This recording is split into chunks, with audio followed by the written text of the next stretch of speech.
Early summer is where the garden changes its voice. Spring is hopeful, tender, full of beginnings.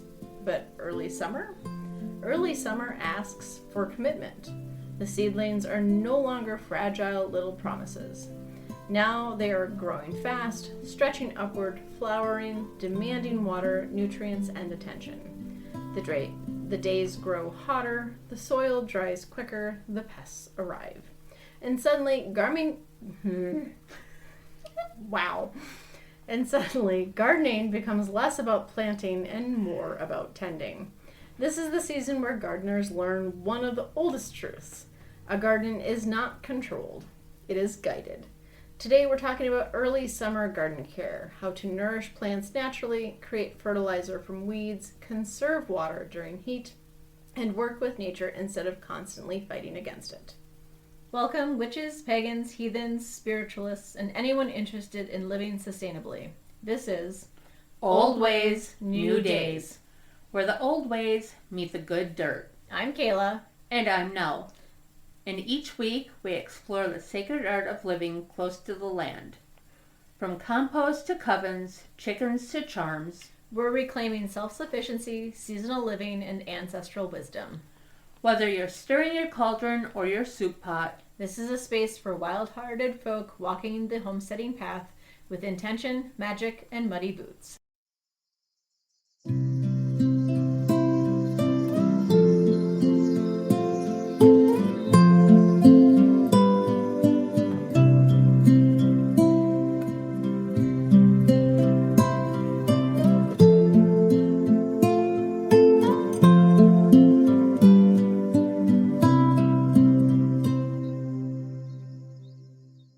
Hi Kayla. Hi, Nell. I did another sweltering day, I know, and summer isn't even here yet. right. Gross. Ugh. And the air conditioning is on, but you can't tell. I know. But, my fiance did demand that I finally turn it on. So, I know. Which makes me wonder if it already blew the fuse. We could always check. Yes, we could. But that would mean stopping sharing all this wonderful information with our listeners. I know. I mean, yes, I could pause and come back. What? Pause? We don't do that. But no, we do a straight shot. Right? And then edit out the bloopers. Bloop. Yeah, and then it's not like we don't swelter out in the heat anyway when we garden. Right. This is a cakewalk. Yeah. So, of course, when I left for New Jersey, I had put in all of my seedlings. And I, covered them because I knew we were going to have frost. Mm-hmm. And then my cat sitter forgot to water them. So they all died. So, good intentions. I know. Yep. Well, I knew they would die if they stayed in the house. Right. So I figured it's outside. If it rained, at least they had A chance, an inkling of a chance to make it. They did not. So I just ended up purchasing flats. And, that's what comes with the territory of gardening. Right. You got to take the good with the bad and the failures with the successes. So. Yeah, so I bought 3 strawberry Flats or. well, not a whole flat, just a plant. And they were doing great. Checked on them this morning, they were fine. Get home from work and it looked like something ate them. Well, you did show me some pictures of some beautiful deer running through your backyard. But they were in a planter It doesn't matter. in the front by the garage door. Yeah, you're gonna need some fencing.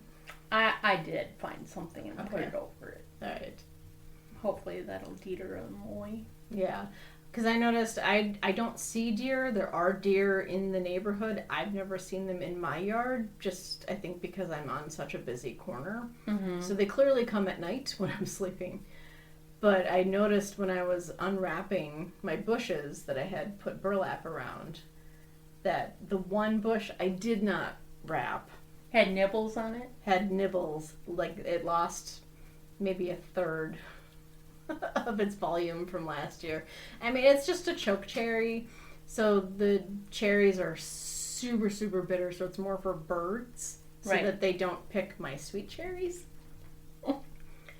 But yeah, I was surprised. I was like, oh, that seems a lot smaller than I remember. But yeah, so hopefully they leave my tomatoes alone. Yeah. So far they have. You have a deck? Yeah. Okay. You may have to put them up on the deck. So these are all the wonderful challenges that you get to now experience. I know. Choo choo. I don't know if that's going to come through. It might. Well, if it doesn't, the choo choo that I made did. Yeah, they're not supposed to blow the horn. There's literally a sign that says no horn. Well, unless somebody was Is being stupid down there and going like this, I suppose. you know. The kids, yeah. I mean, it is Wednesday, right? Yes. So, because we are recording this early, so it can go up tomorrow. Yeah, it would be Old Car Day downtown. So, Nice. I'm sure there's lots of little kids wanting to look at all the old cars. Mm-hmm. I'm assuming they've started already, considering how quickly the temperature rocketed Right. in the month of May. We just had snow not too long ago. Right. But now we just need rain. Mm-hmm. All right, so we are talking about. So we're gonna do two episodes that are kind of similar, like about But right now we're gonna start with early summer Yes. and understanding the early summer shift of things. Right. So by early summer, most gardens are entertaining a phase of rapid growth.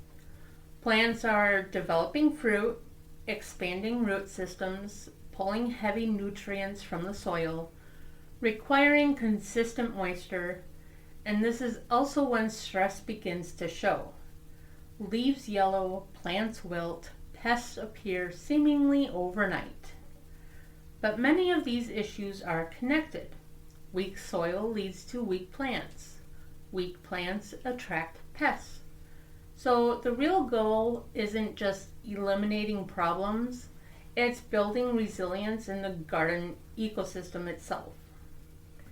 Most people pull weeds and throw them away, but many weeds are actually nutrient accumulators. Their roots pull minerals deep from the soil and bring them upward. Instead of treating them like waste, you can turn them into fertilizer. Weed tea fertilizer is one of the oldest gardening tricks in creating a liquid fertilizer from weeds.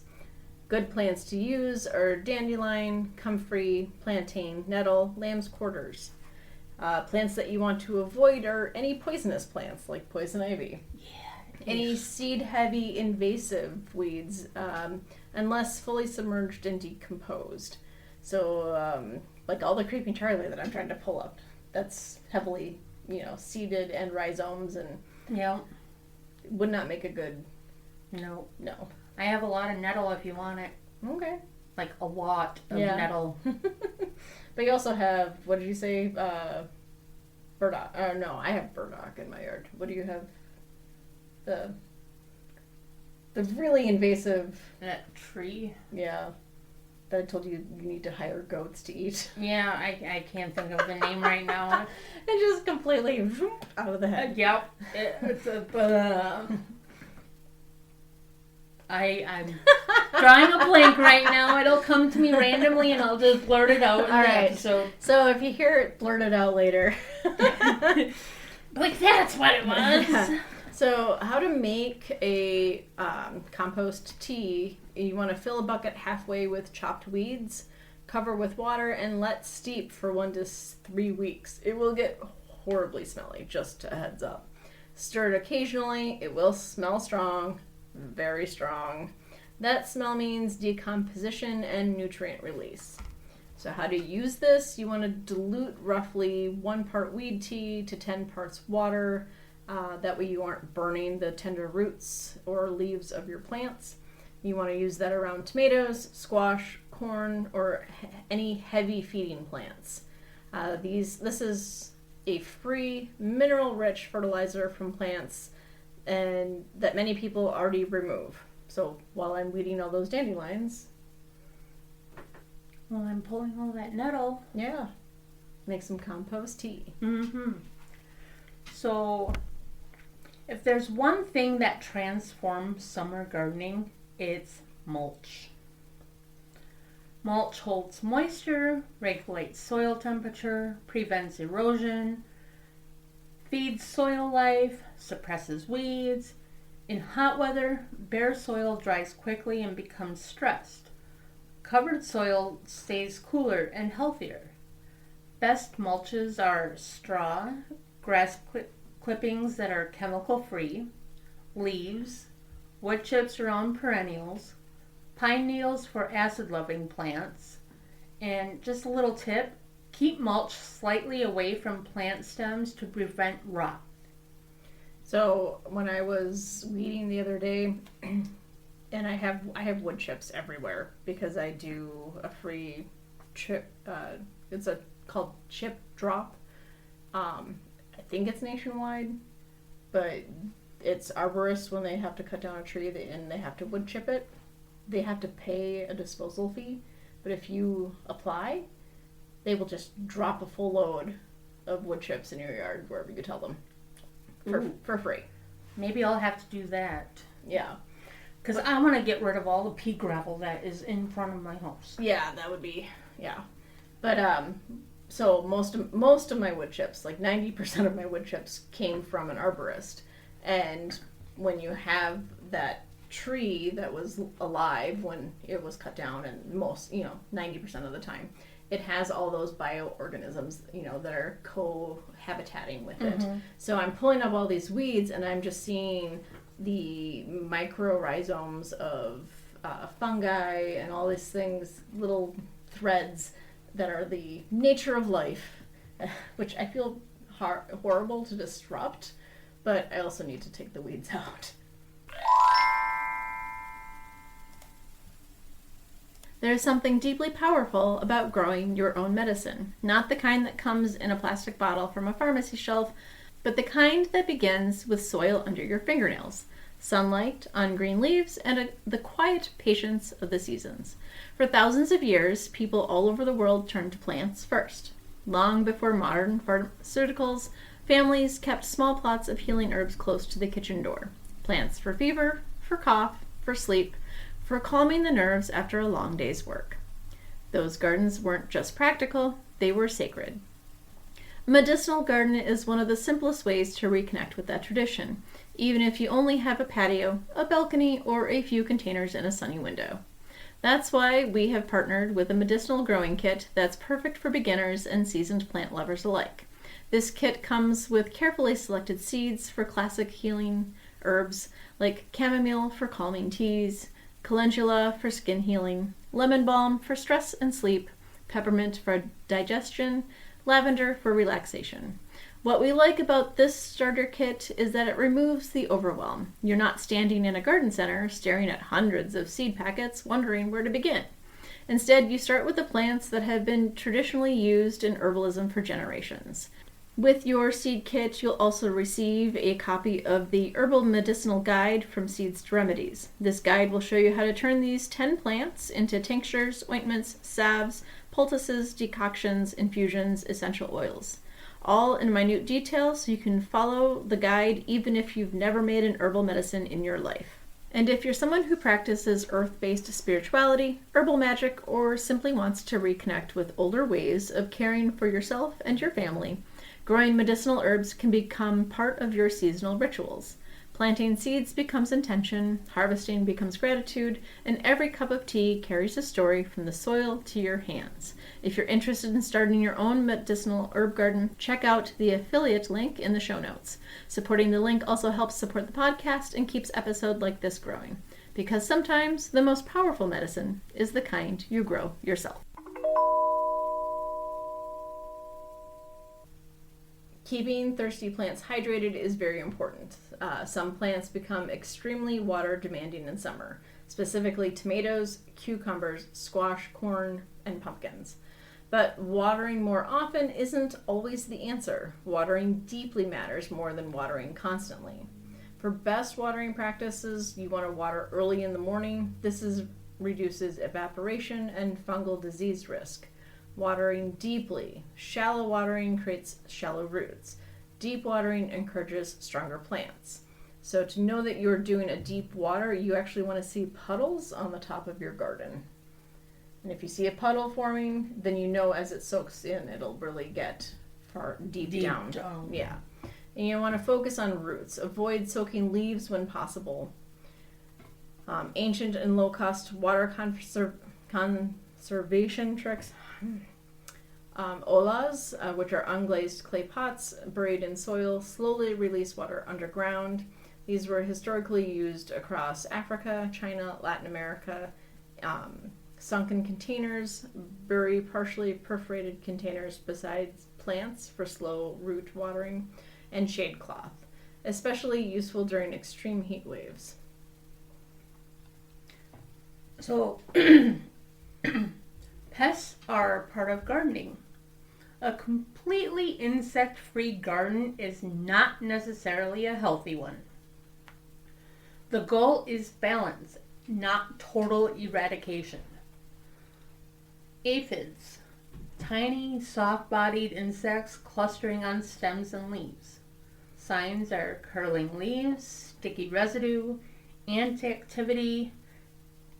Natural controls are ladybugs, strong water spray, neem oil.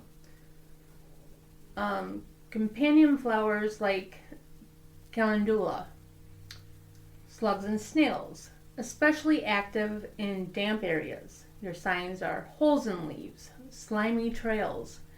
Natural controls are crushed eggshells, copper barriers, beer traps, hand picking at dusk. Because that's not fun. Squish, squish, squish. Yeah.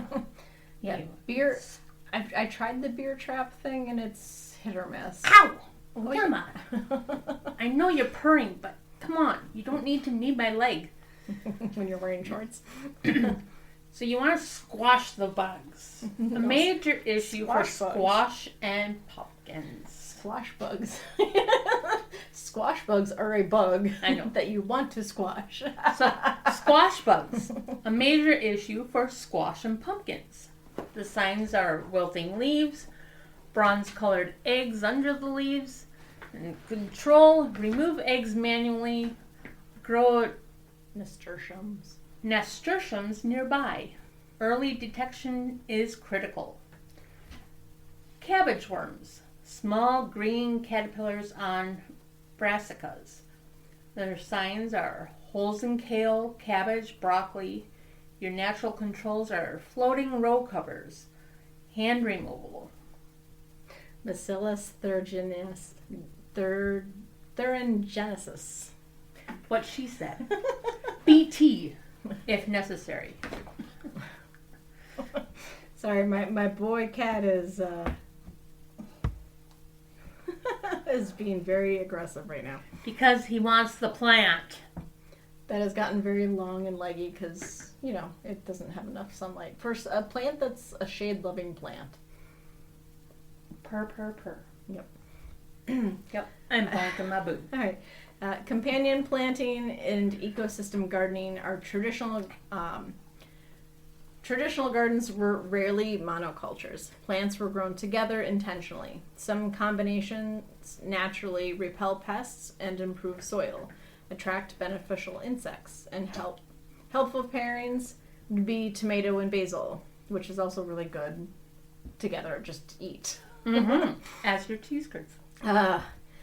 They may help repel pests and improve growth. Marigolds, traditionally used around gardens to deter certain insects. Nasturtiums act as a tap crops for aphids and squash pests. They're also really good in salads. If you can, get the bugs off of them.